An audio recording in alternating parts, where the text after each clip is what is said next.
Hello বন্ধুরা, রংতুলিয়ার কাপলেটের ছোট্ট পরিবারে আরও একটি নতুন ভিডিওতে আপনাদের স্বাগত। আজ একটু চলে গিয়েছিলাম আন্দুল প্রশস্তয় ঠাকুর দেখতে। এই আগমনীর সময়টায় মূলত যখন মা দুর্গা আসছেন তখন এই রাস্তার ধারে ধারে প্যান্ডেল তৈরি, মায়ের মূর্তি গড়া, এসব দেখতে না অদ্ভুতভাবে সুন্দর লাগে আমার। সবারই হয়তো এই অনুভূতিটা হয় যখন এই পুজো আসছে চারিদিক একটা পুজোর আবহাওয়া বইতে থাকে, সেরকমই।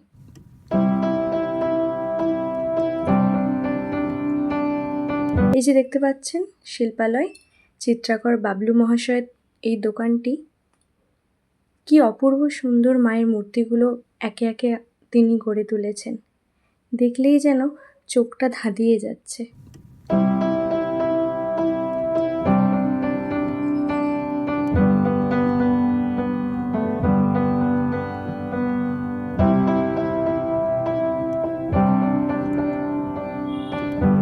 কি অপূর্ব সুন্দর মায়ের মুখখানা, দেখলেই যেন মন প্রাণ জুড়িয়ে যায়।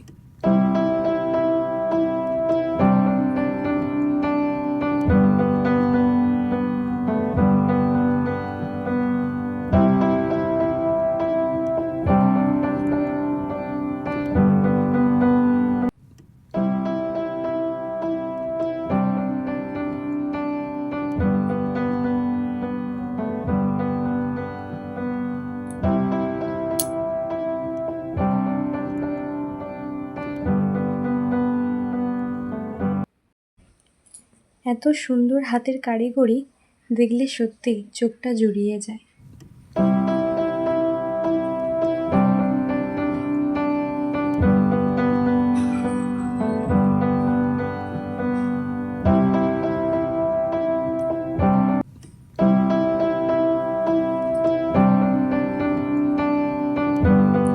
এবার চলে গিয়েছিলাম শ্রী দুর্গা শিল্পালয়ে, প্রশস্ত হাওড়া বেচুরামে প্রতিষ্ঠিত একটি চিত্রালয়।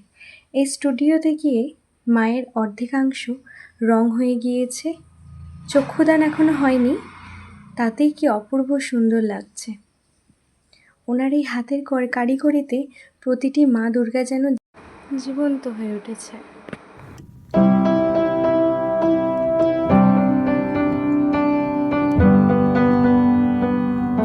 কত নিখুঁত হাতের কাজ, প্রত্যেকটি জায়গায় জায়গায় প্রত্যেকটি অংশে কি নিখুঁত কাজের ছাপ দেখা যাচ্ছে।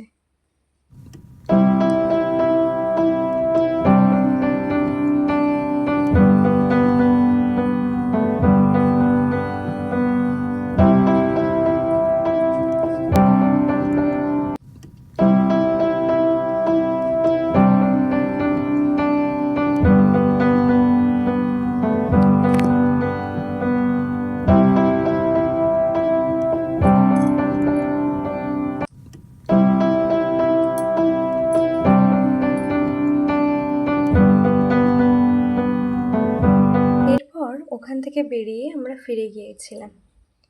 এখানে দেখুন রাস্তার প্রত্যেকটি ধারে ধারে প্রত্যেকটি স্টুডিওতে অপূর্ব সুন্দর সুন্দর মায়ের মূর্তি দর্শন করতে পাওয়া যাচ্ছে। সামনে দেখুন একজন নিজের হাতের কারিগরিতে এখনো পর্যন্ত মা দুর্গার মূর্তি তৈরি করছে। এই যে প্যান্ডেলগুলো, এগুলো দেখলে শৈশবের কথা মনে পড়ে যায়। ছোটবেলায় যখন স্কুল থেকে ফিরতাম তখন প্রায়ই মাঝে মাঝে বন্ধুদের সাথে সে প্যান্ডেলের চারধারটা ঘুরে ঘুরে দেখতাম। মনে হতো এই বুঝি পুজো চলে এলো, এবার প্যান্ডেলে কাপড় লাগবে, তারপরে হুড়োহুড়ি শুরু হবে।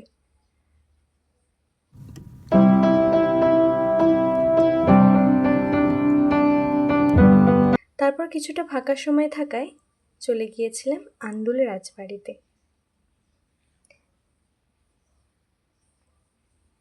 সন্ধে হয়ে যাওয়ার কারণে শ্যুটটা ভালোভাবে নেওয়া যায়নি। তারপর ফেরার পথে একটু পাপড়ি চাট খেয়ে ফিরে এসেছিলাম। যাই হোক, ভিডিওটা যদি আপনাদের ভালো লেগে থাকে অবশ্যই একটা লাইক আর সাবস্ক্রাইব করে দেবে। আর আরও এরকম ভিডিও পেতে চ্যানেলটিকে অবশ্যই সাবস্ক্রাইব করে রাখবে। আজকের মতো চললাম, বাই।